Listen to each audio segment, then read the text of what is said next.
जैन समाज के लोग अपने सबसे पवित्र तीर्थ स्थल की लड़ाई लड़ रहे थे और आखिरकार केंद्र सरकार को भी वो मांगे माननी पड़ी और निर्देश जारी किया गया है राज्य सरकार को कि धार्मिक स्थल संमेर शिखर जी की पवित्रता किसी भी सूरत में भंग नहीं होनी चाहिए। और वो आदेश इस वक्त मेरे हाथ में भी है। आपको बता दें, केंद्र सरकार ने यह स्पष्ट आदेश जारी किया है झारखंड की सरकार को, जिसमें साफ साफ लिखा गया है कि पूरे संमेर शिखर जी के इलाके के अंदर शराब की बिक्री नहीं होगी। किसी भी सूरत में पूरे पारसनाथ पर्वत क्षेत्र पर शराब, ड्रग्स और अन्य नशीले पदार्थों की बिक्री करना पूरी तरीके से प्रतिबंधित होगा। यह प्रमुख मांग थी जैन समाज की। और इसके अलावा आपको बता दें, तेज संगीत बजाना, लाउड स्पीकर का इस्तेमाल करना, यह भी पूरी तरीके से प्रतिबंधित रहेगा। संमेर शिखर जी स्थल में नशीले पदार्थ नहीं बेचे जा सकते। इसके अलावा मांस मदिरा का कोई इस्तेमाल वहां नहीं होगा। तेज आवाज में संगीत नहीं बजाया जा सकता, लाउड स्पीकर का उपयोग नहीं किया जा सकता। आपको बता दें, साथ साथ यह भी लिखा है कि धार्मिक और सांस्कृतिक महत्व के जितने पवित्र स्थल हैं, पवित्र स्मारक हैं, झीलें, चट्टानें, गुफाएं, मंदिर हैं, इन सब इलाकों की प्राकृतिक शांति को भंग करने पर भी पूर्णतः रोक लगानी पड़ेगी। यह निर्देश जारी किया गया है राज्य की सरकार को।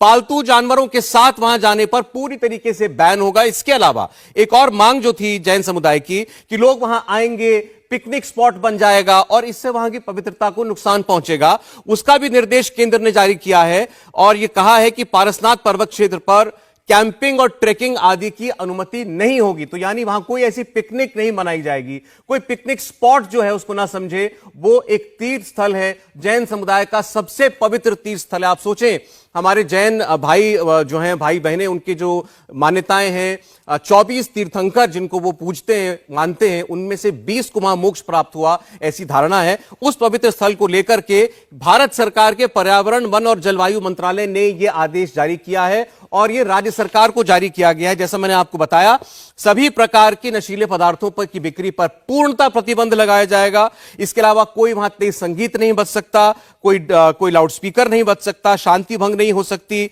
पालतू जानवर नहीं ले जाए जा सकते, कैंपिंग, ट्रेकिंग आदि नहीं की जा सकती, मांसाहार का उपयोग भी वहां पर नहीं हो सकता। इसके अलावा इसके आप दूसरे पन्ने पर आइए तो यहां जैन समुदाय की जो दो और बड़ी मांगे थी, उनका जिक्र भी यहां पर किया गया है और शायद इससे काफी संतोष जैन समुदाय को मिलेगा।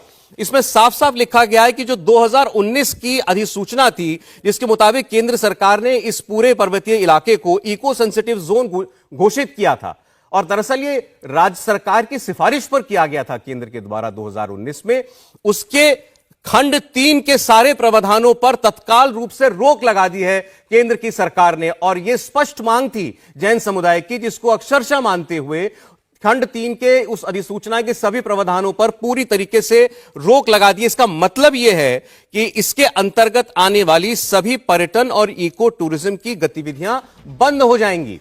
जैन समुदाय की जो बहुत बड़ी आशंका थी कि यह इको टूरिज्म स्पॉट बन जाएगा, तो लोग यहां पर आएंगे, यहां पर पिकनिक मनाएंगे, यहां पर अलग अलग तरीकों से पर्यटक स्थल की जो गतिविधियां होती हैं वो होंगी, यहां दुकानें बन जाएंगी और इसके अलावा यहां की शांति भंग होगी, पवित्रता भंग होगी। तो साफ कह दिया गया है इस चिट्ठी के अंदर कि इस खंड के अंदर आने वाली जितनी भी टूरिज्म की और पर्यटन की गतिविधियां थी, वो सभी पूरी तरीके से निषेध हैं, पूरी तरीके से बंद की जाएंगी।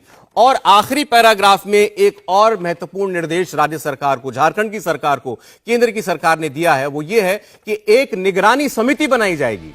एक निगरानी समिति बनाकर के सुनिश्चित किया जाएगा कि इस निर्देश के जितने प्रावधान हैं वो सभी उनका पालन हो रहा है या नहीं हो रहा है। और उसमें 2 सदस्य जो कि परमानेंट सदस्य होंगे वो जैन समाज से आएंगे। जैन समाज के 2 सदस्यों को परमानेंट सदस्य की हैसियत से इस निगरानी समिति में जगह देनी होगी राज्य सरकार को और 1 सदस्य जनजातीय समुदाय का होगा। तो अब आप साफ साफ कह सकते हैं कि जैन समुदाय की यह जीत हुई है। और आपने इससे पहले कभी नहीं देखा भारत के इतिहास में कि शांतिपूर्ण जैन समुदाय को किसी भी बात को लेकर के अपनी बात को मनवाने के लिए इस तरह सड़कों पर उतरना पड़ा हो, आक्रोश व्यक्त करना पड़ा हो। लेकिन इस बार हुआ क्योंकि मामला उनकी आस्थाओं से, भावनाओं से, धर्म से जुड़ा हुआ था और आखिरकार उसको लेकर के सजगता दिखाई है केंद्र की सरकार ने और जो भी कुछ किया जाना उचित था वो किया गया। अब हमारे साथ मेहमान जुड़े हुए हैं, अब ये चर्चा इस पर होगी कि क्या जो कुछ अभी